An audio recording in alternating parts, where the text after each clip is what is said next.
নমস্কার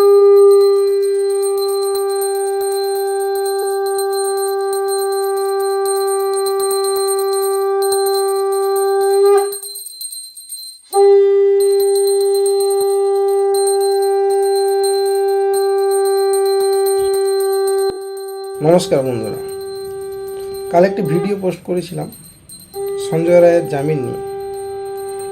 প্রথমে বলি কেন তার জামিন পাওয়া উচিত। আমি আগেও বলেছি তার জামিন এই জন্য পাওয়া উচিত যে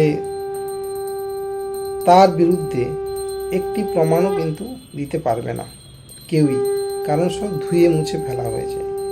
আর এই ধুয়ে মুছে ফেলার জন্য যে সাহস এবং যে নলেজ লাগে সেটা কেউ স্পেশালিস্ট ডাক্তার এবং বা ডাক্তাররা যদি না বলে দেয় এটা তার পক্ষে সম্ভব নয়। এবার বলি কেন তার জামিন পাওয়া উচিত নয়। তার জামিন পাওয়া এই জন্য উচিত নয় যে সে প্রথম দিনে বলেছে যে আমিই দোষী, আমাকে শাস্তি দিন বা ফাঁসি দিন, কিছু একটা বললো। তার দুদিন পরেই বললো যে আমি কিছু জানি না, আমাকে ফাঁসানো হয়েছে ইত্যাদি। অর্থাৎ এইভাবে সে যে সমস্ত বিচার ব্যবস্থাকে নিয়ে যে মস্করা করলো, হ্যাঁ, এই যে হাসি ঠাট্টা জিনিসটা, এরকম একটা সিরিয়াস ম্যাটার নিয়ে, এবং এই টাইমটা যে পুরো ওয়েস্ট করলো, সবাইকে যে এই যে বিপথে চালনা করা, এই যে মোটিভটা, এটা কিন্তু মারাত্মক। এটা খুব মারাত্মক। আর এই জন্য তার কিন্তু জামিন হওয়া উচিত নয়। কারণ সে, তার মানে এটাই যে সে একটা বৃহত্তর ষড়যন্ত্রের সাথে সে যুক্ত, সে আগে থেকে এটা প্ল্যান তার মাথায় আছে। এবার আরেকটা প্রশ্নে আসি। আমার নিজের অভিজ্ঞতা থেকে বলছি যে এই মানে প্রতারক, ধর্ষক বা যারা রেপিস্ট বা যেসব যারা অত্যাচার বা করে বা অপরাধী, তারা অভিযুক্ত, কিন্তু অভিযোগ কেন কখনোই প্রমাণ হয় না। আমাদের নিয়ম আছে যে 90 দিনের মধ্যে চার্জশিট জমা দিতে হয়। আপনি কমপ্লেন করলো, ওখানে আপনার নাম, আপনার বাবার নাম, সব নাম, ঠিকানা, ফোন নাম্বার, ইমেল অ্যাড্রেস সব নেবে, সমস্ত ডিটেলস নেবে। আর ইনভেস্টিগেশনটা হবে সম্পূর্ণ চুপি চুপি। আপনার সাথে আপনি ফোন করলেন অফিসারকে, তো সব মিষ্টি মিষ্টি কথা বলবে সব কিছু। আর 90 দিনের মাথায় যখন আপনি জিজ্ঞেস করবেন, বলবেন না এখনও পেপার রেডি হয়, তারপরেই আপনি 90 দিন, 2 দিন পার হয়ে যাবে, 92 দিন আপনি ফোন করবেন, ও তো চার্জশিট তো পেশ করে দিয়েছি, আর ওরা তো কোর্ট থেকে জামিন নিয়ে নিয়েছে। অর্থাৎ এই যে খেলাটা, এইটা হচ্ছে ভদ্রলোকেদের কাছে কিন্তু ভয়ঙ্কর। আপনি সব করলেন, আপনি কমপ্লেন করলেন, আপনি ভুগলেন, আপনি 5বার 6বার গিয়ে সমস্ত ডকুমেন্টস দিলেন, আপনার তো বাবার এ পর্যন্ত নিয়ে নেবে, ব্লাড গ্রুপ পর্যন্ত। তারপর আপনাকে কিন্তু কোনো আপডেট দেবে না।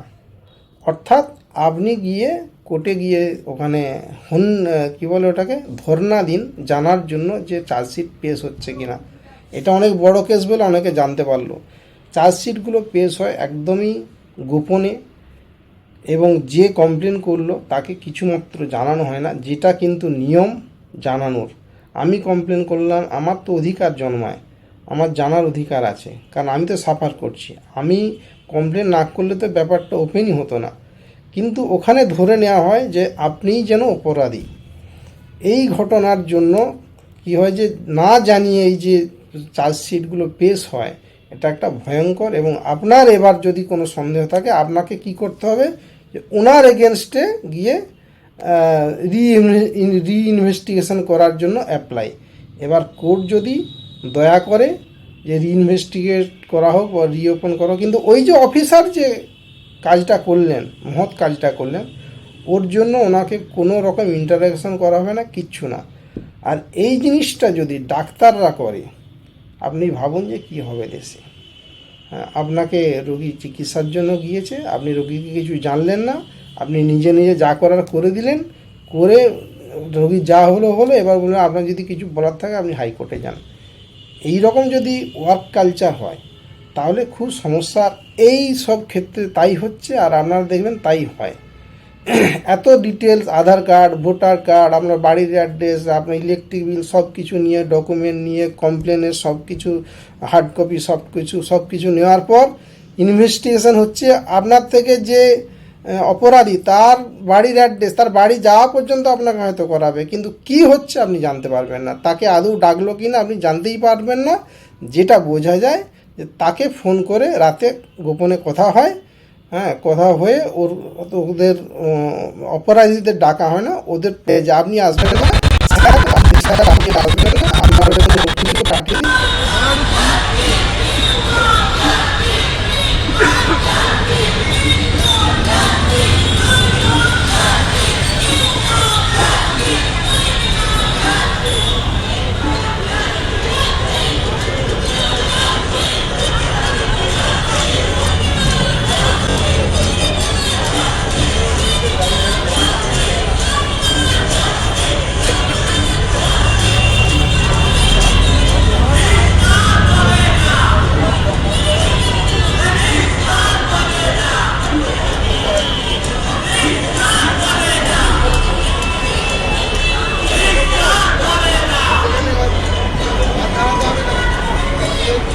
হ্যাঁ, বুঝতে পারবো।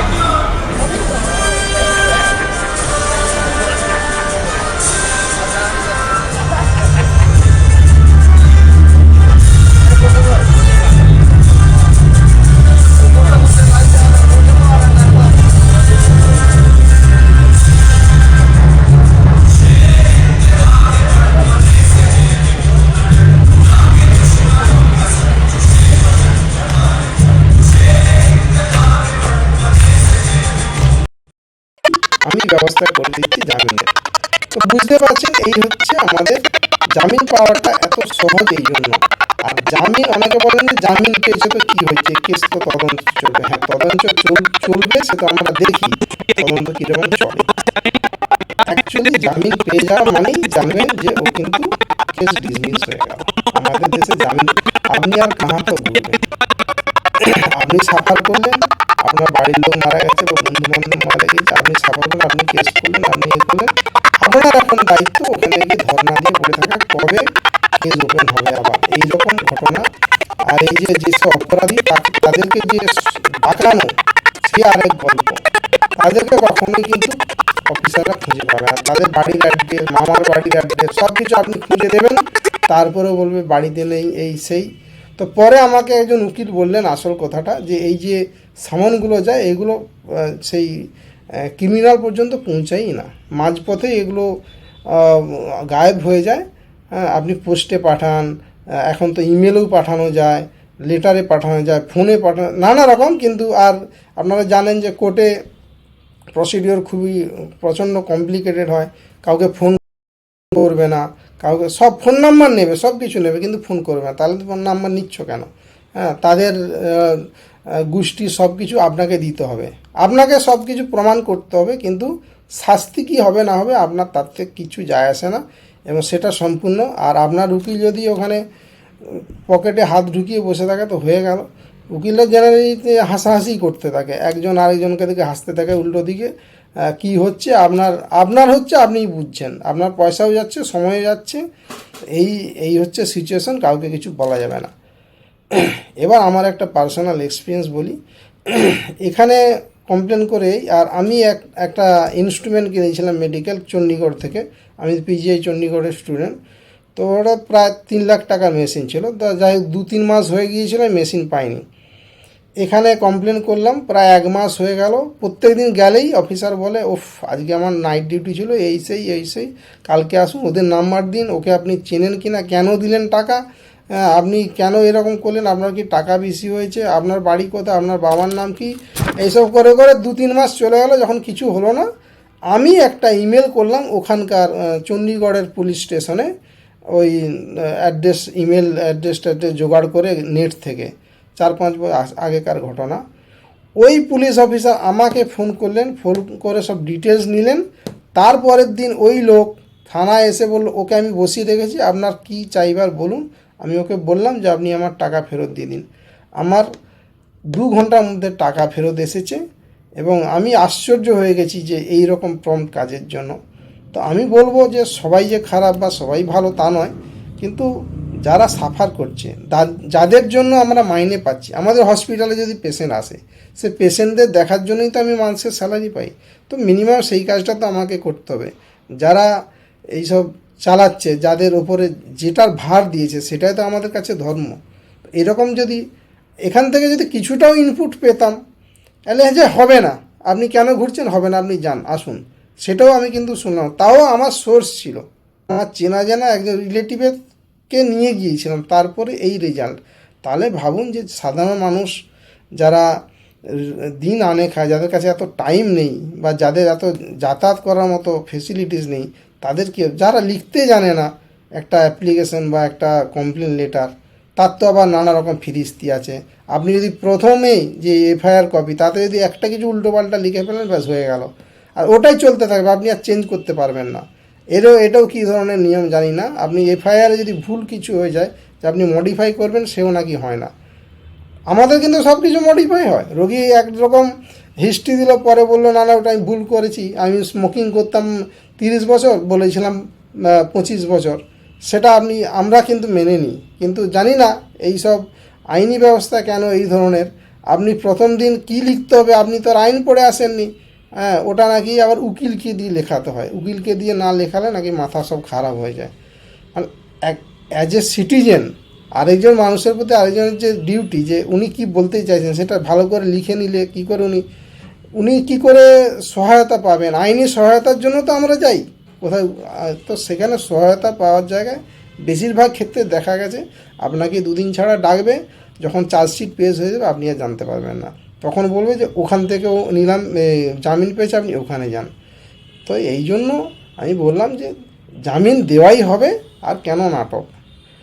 জামিন দেওয়ার জন্য সবসময়ই আমি জানি যে এই যারা অফিসার ফোন করতে থাকে নানাভাবে, যে আপনার উকিলকে পাঠান, আপনাকে আসতে হবে না, আমরা ওনাকে বুঝিয়ে দেবো কী করে জামিন পাওয়া যায়, এবং আমরা অপোজিট সাইডের যে উকিল আছে ওনাকেও মুখোমুখি বসিয়ে দেবো।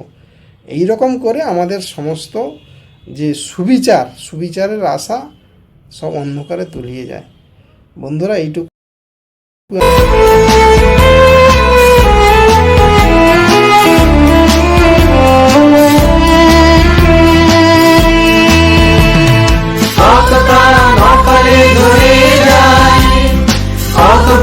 যন্ত্রণায় অসহায়, কত প্রাণ অকালে ধরে যায়, কত প্রাণ যন্ত্রণায় অসহায়, ওই শোনো ভয়ার আর্তনাদ।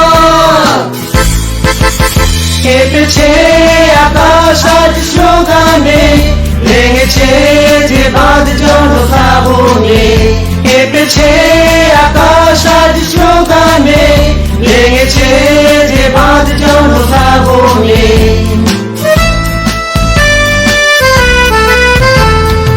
এই সমাজে প্রতিটি কোণে আজ অবক্ষয়, বিচারের বাণী তাই তো নীরবে গেঁথে যায়। এই সমাজে প্রতিটি কোণে আজ অবক্ষয়, বিচারের বাণী তাই তো নীরবে কেঁদে যায়। ছাড়বো না রাজপথ, ছাড়বো না তো হাল, যাবে না বৃথা এই দ্রোহকাল। ছাড়বো না রাজপথ, ছাড়বো না তো হাল, যাবে না বৃথা এই দ্রোহকাল। We want justice, আমরা আছি অভয়ার সাথে। We demand justice, ভেদাভেদ ভুলে একসাথে।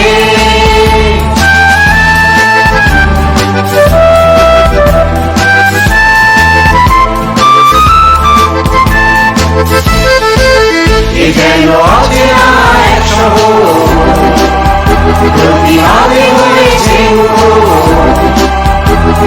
সীতারাটা সোজা রেখে চোখে চোখ রেখে চাইছি অভয়ারি বিচার। বিশ্বশক্তি নামী পথে বিপ্লবের মশাল হাতে, পাশে আছি আমরা We want justice, আমরা আছি অভয়ার সাথে। We demand justice, ভেদাভেদ ভুলে একসাথে। We want justice, আমরা আছি অভয়ার সাথে। We demand justice, ভেদাভেদ ভুলে একসাথে। বন্ধুরা, এইটুকু আমার মনের ক্ষোভ ছিল, আমার কিছু এক্সপিরিয়েন্স হয়েছে, তাই সবার সাথে শেয়ার করলাম। ধন্যবাদ।